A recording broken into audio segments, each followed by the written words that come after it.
Hello everybody, welcome to the first ever edition of Women's Wrestling Focus, hosted by me, Ella J, who is also host of a Wrestling Gal podcast. Now, if you know me, you know I am all about hashtag girl power, which is why we are here to bring you a show all about women's wrestling. We're talking a compilation of everything WWE, AEW, Impact, Stardom, the independent scene, everything women's wrestling. Talk about girl power, right?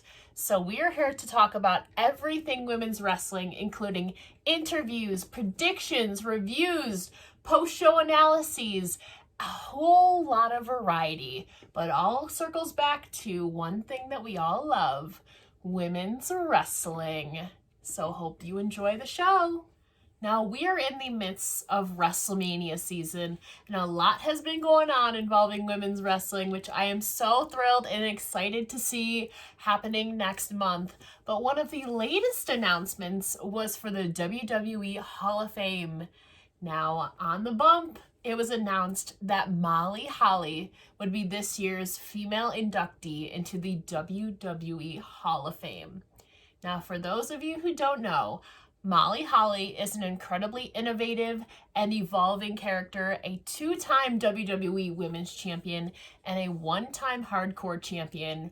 We've seen her in her appearances in the Royal Rumble a few times.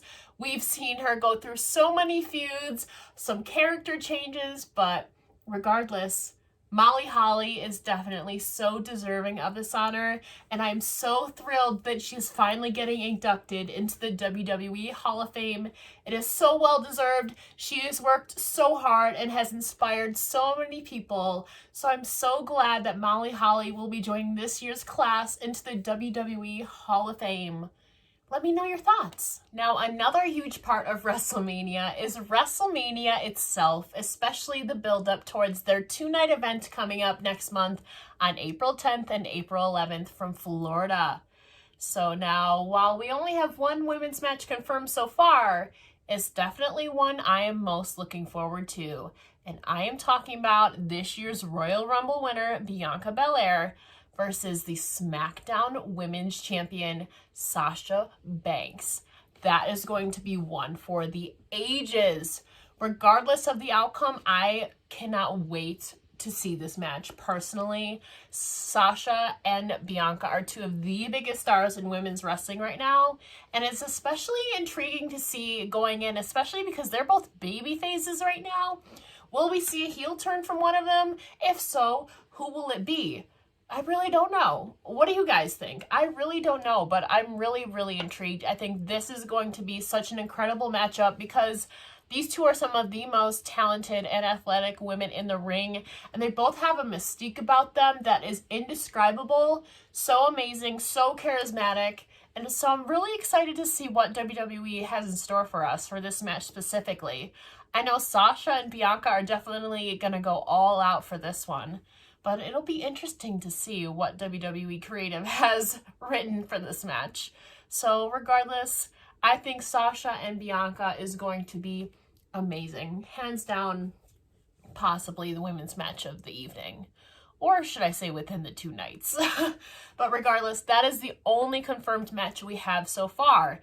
Now, in terms of who I see going over in this matchup, I think it has to be Bianca Belair, this year's Women's Royal Rumble winner. She has been pushed to the moon lately, and she absolutely deserves it, and she can back it up. We recently saw her in her feud with Bayley, which was very intriguing, and you can see that the crowd is really behind Bianca. She has a great character, a great gimmick, great mic skills, a great attitude, great everything about her. She's so athletic. She can go all in. She's so resilient, but she can also be really athletic. She has the heart. I think Bianca Belair has the it factor. So I would love nothing more than to see a new SmackDown Women's Champion. Now, that isn't to take anything away from Sasha Banks, however, who her feud with Bayley in the last year, and we've seen her become a double champion a few times, is nothing but spectacular. Sasha Banks has carried a lot of SmackDown in this last year, and she, first of all, one of the greatest entrances of all time, but she has really, really come into her own since splitting off with Bayley. And so I think that was definitely feud of the year for me. Sasha Banks has been carrying and become, I think, the face of the SmackDown Women's division, and she's been incredible. So even a loss here will not stop the boss from rising again. Definitely not. Sasha Banks is incredible. So even if Sasha loses here, who's to say she won't win again soon? This definitely isn't the end for Sasha Banks, even if she loses. She's got a lot more left in the tank. And I think we could see a really longevity feud with Sasha and Bianca. I think it's going to be really, really fun, this match. Now, that is the only matchup we have confirmed so far from WWE for WrestleMania. Now, there have been other rumors swirling around involving the women's wrestling matches. So one is possible who is going to be Asuka's opponent for WrestleMania. Now, it was recently reported that Asuka has a concussion, so her WrestleMania future is in jeopardy. But Asuka absolutely needs her health to come first. So whether or not Asuka will be cleared in time for WrestleMania is up in the air. However, if Asuka does happen to be cleared, I feel like there are a lot of potentials for her, especially within the Raw women's division. The obvious choice would be Charlotte Flair, who we've seen Asuka face off before at WrestleMania a few years ago, where Charlotte overcame her and finally beat Asuka's streak, the first person to do so in a long time. Now, that would be a great rekindlement of their rivalry. You know, we've seen some tension between Charlotte and Asuka ever since they lost the women's tag team titles. So they have some potential going on there. They have some backstory, some built-in storylines going on there. So I could definitely see WWE going for this matchup again, maybe having Asuka go over this time. There's definitely a potential for it again, and it would make sense storyline-wise. However, I know that is not everybody's cup of tea. I would like to see it if they could somehow reinvent it and make it a little bit different. I think Asuka and Charlotte have so many capabilities in them to pull off a stellar match.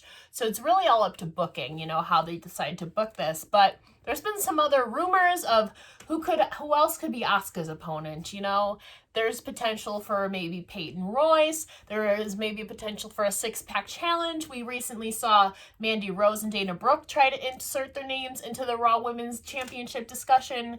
So there's definitely a potential for a variety of matchups to go down. We could see a six-pack challenge maybe. But again, all of this rides on the fact whether or not Asuka will be cleared or not. So if she is cleared, perhaps we will see a six-pack challenge possibly. I think the most viable and logical option that WWE might go with might be Charlotte and Asuka again. Personally, I would love to see Rhea Ripley against Asuka. You know, we've seen WWE teasing the debut of Rhea Ripley to Raw, which I am so looking forward to. Rhea Ripley on the main roster just needs to be treated right. They need to push her to the moon. They need to book her properly because she is such a strong character and is such a draw, especially in NXT. She has so much momentum going into her Raw debut, especially being one of the final two women in the Women's Royal Rumble. Rhea Ripley has so much potential on the main roster, and hopefully that momentum doesn't stop. So I'm so thrilled and so excited to finally be seeing the potential for Rhea Ripley on the main roster. Whether or not she will be against Asuka is still to be determined, but to bring Rhea Ripley to Raw and have her inserted in the Raw Women's Championship picture is definitely enticing to me. There's a lot of options that I would love to see. I would love to see Peyton Royce get a chance. You can't go wrong with the six-pack challenge. So whether it be Asuka versus Charlotte versus Mandy versus Dana versus Peyton versus Rhea Ripley, you got a six-pack challenge right there. And then you possibly have Lana and Naomi against Shayna and Nia. That's another women's championship match we could see for the women's tag team titles. That is perfectly viable, perfectly logical to book the Raw women's division for it. So whether or not that will actually play out how I predict, we will see. But I can definitely see the logic in booking a six-pack challenge for this. Now, another potential match I could see happening would be another Women's Battle Royal, which would definitely insert the NXT Women's Division and give them a spot on the WrestleMania card. But that might not happen after all, since NXT just recently announced their pay-per-view happening the week after WrestleMania, NXT Stand and Deliver. So maybe it makes sense and the NXT would not be featured on the WrestleMania card the week before, as they now have the opportunity a week later for a 2-night pay-per-view event.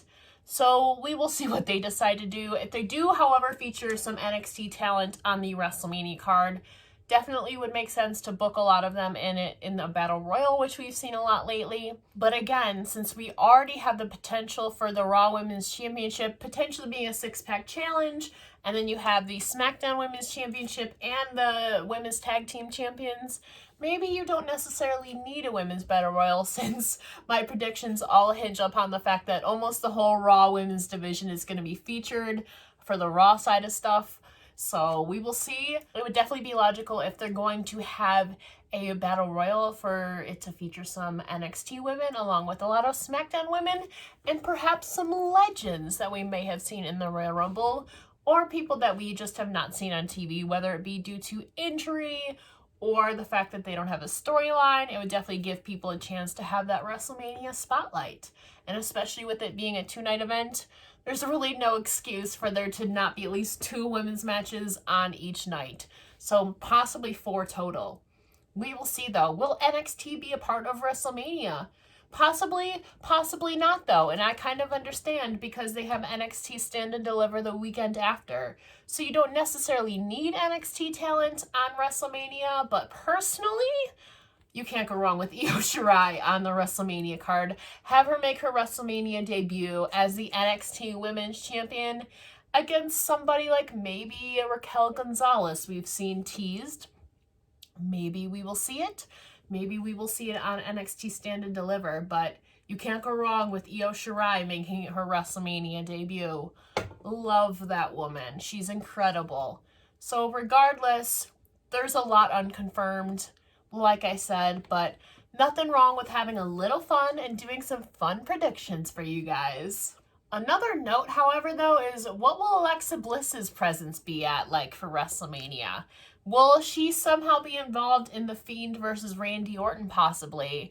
I don't foresee her actually being involved in any women's wrestling matches unless somehow she gets involved with the debuting Rhea Ripley. So will Alexa Bliss be involved in Randy and Bray should that potential come about? I think the storyline is right there. You don't necessarily need Alexa in any championship matches. She has her own storyline going along with Bray and Randy. So another question I have looming over me is, where will Alexa Bliss be? You know, we've seen her be the host of WrestleMania. We've seen her win the women's tag team titles at WrestleMania. We've seen her walk in a few times as the Raw and SmackDown Women's Champions to WrestleMania. So Alexa has definitely gotten her WrestleMania moments. So that is another huge question mark I have. So where will Alexa Bliss land this year? We will see. So that about concludes this first edition of Women's Wrestling Focus. Don't forget to like and subscribe and give it a big thumbs up, and comment below what you guys would like to see featured next on Women's Wrestling Focus. There's a lot to cover, especially when it comes to women's wrestling. There's a lot of companies, there's a lot of events happening. Perhaps you guys would like to see some interviews. Let us know below. We're always open to hearing your feedback, and we appreciate nothing more than your love for women's wrestling. Hope you guys enjoyed the first ever edition of Women's Wrestling Focus. This is your host, Ella J, signing off.